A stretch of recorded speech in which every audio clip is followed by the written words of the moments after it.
I had wanted a daughter for as long as I could remember. I could not fully explain what kind of daughter I imagined. I just knew I wanted a little girl.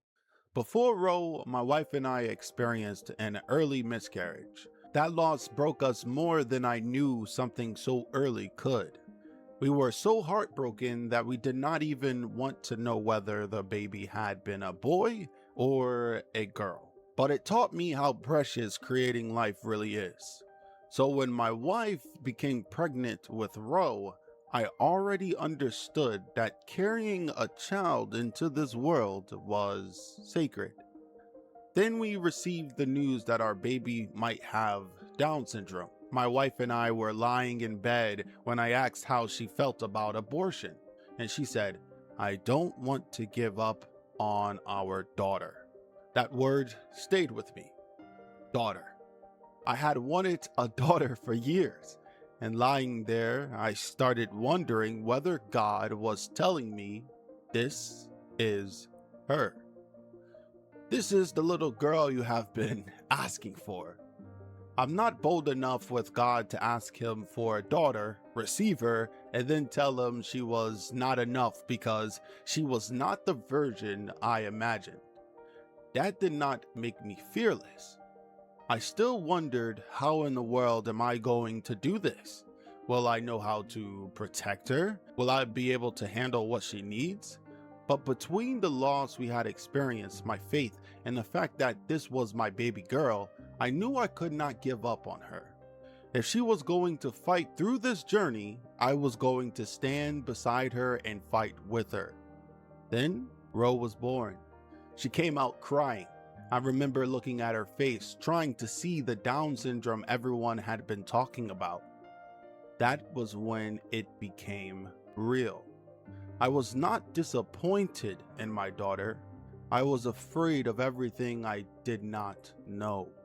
I remember telling family members and crying, not because I did not want her, because I did not know whether I was capable of becoming the father she might need.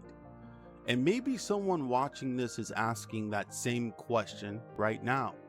Maybe you just received the diagnosis and every possibility feels heavier than you know how to carry. I cannot promise your journey will look like ours, but fear is not proof that you cannot love or raise your child. Sometimes fear simply means you understand that something important has been placed in your hands.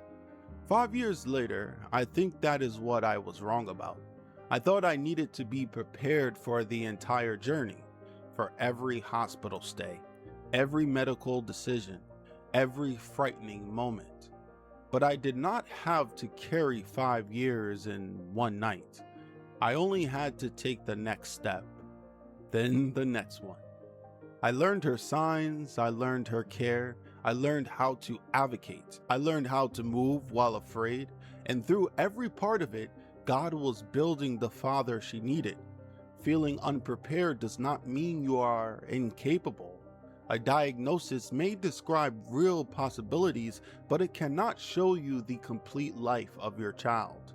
It cannot show you their laugh, their personality, their determination, the way they will surprise you, or the person you may become while raising them.